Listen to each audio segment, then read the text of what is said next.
Okay, so today I was just going through my basement and cleaning it, as one does in quarantine, and I found this box of books, and it's like, they're super old here. See? There's like Bullfinch's Mythology, which is super fun. This one's in German, like, ooh, that's a nice frog, but like completely in German, which I think my dad's parents gave us this box of books a couple years ago. I haven't looked at it. Nobody's looked at it because they're old and not in English.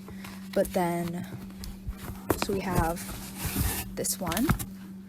Don't know what it is. Oh, that's, okay, it's chemistry. And then agriculture, physics, and then, ooh, what's this one? So this book, open it, ooh, a bookmark, cool. Oh no, the pages are, that's not good, but oh, interesting. Oh, that's not good.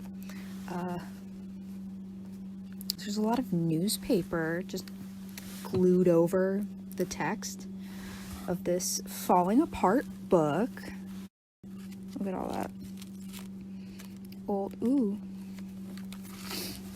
Old pages falling apart. Ooh, what's that? Oh my god, there's hair in this book.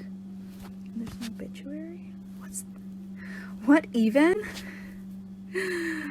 Okay. Interesting.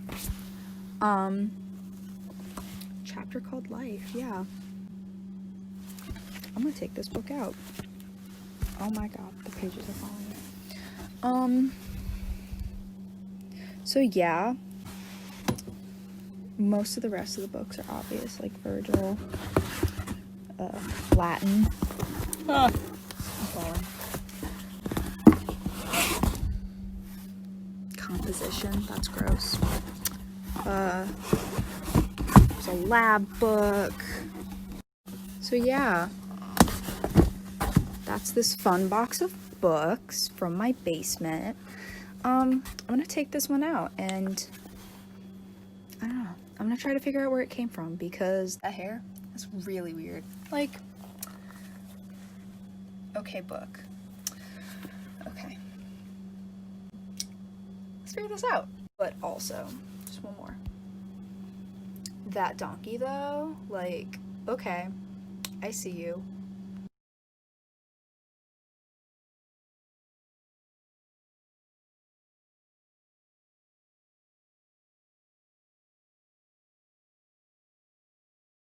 So there's this little poem, to Sarah.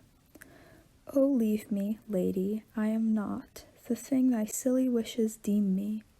The canker's tooth corrodes my lot, and none who know esteem me. My spirit was not made to mix with what the gay world bow to. It cannot brook their polished tricks, nor couldst thou teach it how to. The lone and lighting cradled peak, where the eagle builds his dwelling, where demons echo horror's shriek, where the whirlwind's harp is swelling. 'Tis there my spirit loves to soar, 'tis there my nature liveth.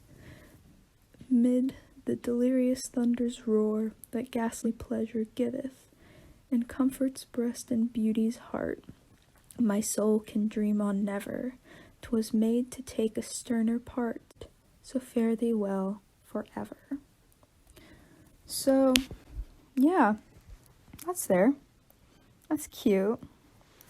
And there's this other poem, Old-Fashioned Girl, and I found that the chapter that this is in is called Influence of Matrimony, which, I don't know, seems interesting. Yeah, so I'm just gonna keep looking through this. Another poem from the same chapter, Not That Way. I don't know who it's by, doesn't say. Do you know you have asked for the costliest thing ever made by the hand above, a woman's heart in a woman's life, in a woman's wonderful love. Do you know you have asked for this priceless thing, as a child might have asked for a toy, demanding what others have died to win, with the reckless dash of a boy? You have written my lesson of duty out, manlike you have questioned me. Now stand at the bar of my woman's soul, until I have questioned thee. You require your dinner should always be hot, your socks and your shirts should be whole.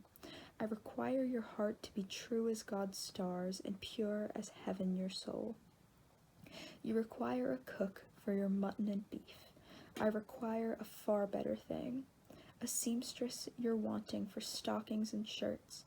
I want a man and a king.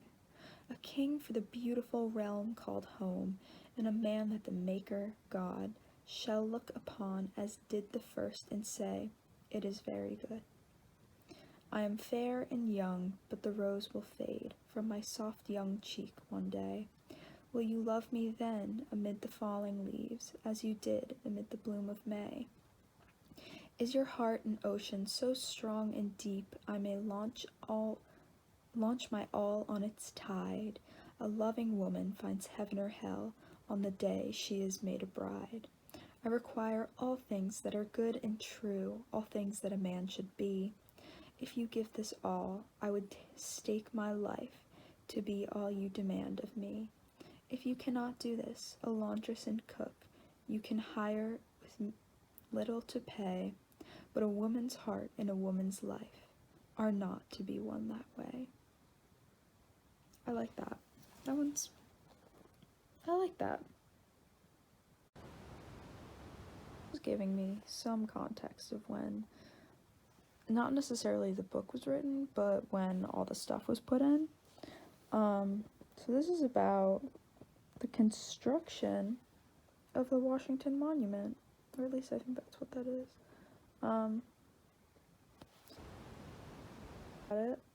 So I can look up, if it doesn't say in here, I can look up what year that was, and then I'll know when they were doing this, which I like that. Ooh, that's grody. What is that? Yeah, I don't want to know what that is. Okay, cool. Okay, so after going through the book a couple of times, which she is falling apart. So we will not be doing that anymore. Haha. So I found some interesting things. Firstly, there are a lot of love poems in there, but it's not just like, oh, a love poem to the man I love. There's love poems to men and women.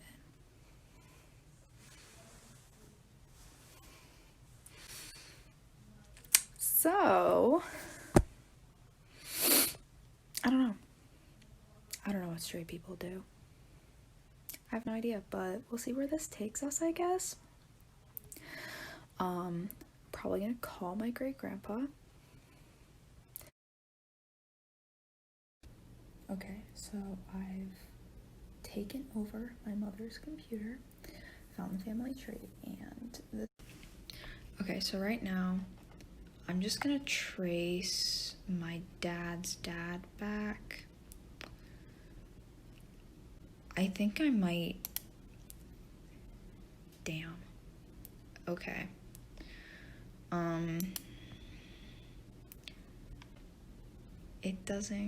It doesn't go back far enough. Okay. So, this is the German side of my dad's family.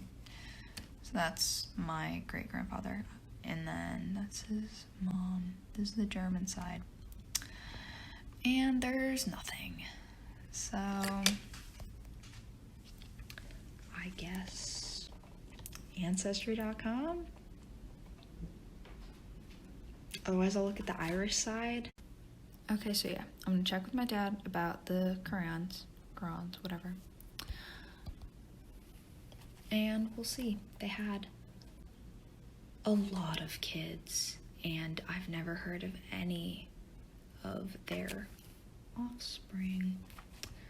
But I guess I'll look into the life of Anne Golden. So actually, 1, 2, 3. My hand is shaking, can you tell? 4. So great. So Anne Golden is my great grandmother. So yeah, I'm gonna look into that. Irish. But she ended up in Ohio. So yeah. I can find family records somewhere, right? An obituary, maybe. Who knows? Okay, so I didn't show this when I was looking at the book because I didn't think it was important, which yeah. So there are initials in the book. AG. I didn't see them as initials. I'm, chemistry brain. I was like, oh yeah, gold. No. Silver, gold, whatever. Whatever. Fake chemistry brain, I guess. But I was just looking through the book again, and yeah, it says AG, so I think I have the right person. I know my mom has a lot of old family photos and photo albums, so I think I'll look through that when she gets home, because I don't know where they are. I have no idea. I gotta show off my cool new candle before we start. It has rocks in it. I think it's dope. Anyway, so in honor of some big gay news, I'm wearing my big gay sweater. Okay, so I spoke to my great-grandfather about his great-grandmother, and he said that after she was widowed, she started living with a lady friend. So, some pictures. He's like, oh yeah, they were really close. I remember that. We always loved her. She was so nice to us. She was so great. I'm like, ooh. Is she, So, we're gonna look at that because why not? I'm obsessed. It's just who I am, So yeah, bothered my great-grandpa. Okay, quick update. So I spoke to my mom and I looked through the pictures. There were a lot of them. She actually, when she got the photo albums from my grandparents, she digitized all of them, which is like, go mom, that's a lot of pictures. And so of course there was Anne's wedding photo to her husband, whose name I can no longer remember. It may have been Adam. I don't know. But that's irrelevant because I also found this photo. See? Interesting. So yeah. Maybe I'll find more. Maybe I won't. But that's what I've got for now. So for clarification, this is Anne, and this is her lady friend. Alright, let's have a serious conversation by candlelight. I'm kidding, don't worry. Okay, so I don't know how much information I'm going to be able to find on this woman in my family because she's long dead. She's been dead over 100 years. The one person who could remember her, practically senile. He only knew her when he was really little. But we're gonna have this conversation anyway. So I'm not saying necessarily that the love letters and the photos and everything that I found of Anne's mean that she is definitively bisexual or anything. It's just a point that she could have been bisexual, but nobody's gonna know, because in history, that's something that would have been explained away. Like, oh, they're just boarding school friends. Or, oh, they're just living together. You just didn't see recognized relationships between two women. So an example of this, right around the time that Anne was born, was President James Buchanan. How, like, now people are reading some of his letters and looking at his personal life and seeing, like, oh, this man may have been queer, but it was just completely erased from history because it wasn't acceptable, I guess. I don't know. And it's not okay. It's not okay. So yeah, Anne could have been in a completely heterosexual relationship, happy with her husband, just lived with a friend after she died.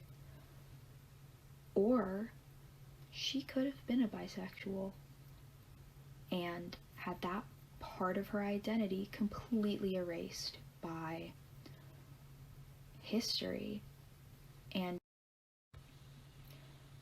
so even now, bisexual erasure is still a problem. It's still something that happens to people. And it's wrong, and it's crazy that that still happens, considering how progressive our generation considers ourselves to be. Like, even within the LGBTQ community, it's perpetuated, which is ridiculous and hypocritical. But biphobia is real, and, like, it's anything from people not wanting to date a bisexual because they're afraid that they'll cheat, or a lesbian not wanting to date a bisexual because they're impure. Stuff like that. It's all horrible and wrong. What's sad to think is that even now, if Anne were alive and living in these relationships, she still could have had her identity invalidated and erased by other people. I just hope we can do better in the future, because nobody deserves to have their identity erased. And erasure of bisexuals and LGBTQ individuals in history is not only damaging to historical accuracy, but it's damaging to people who are figuring out their identity, and to anybody who's watching who feels like they are alone. There are generations upon generations of people in history who have been erased, but they survived. They got through it. they lived their lives, and you'll get through this too. You'll figure it out, and you'll be okay.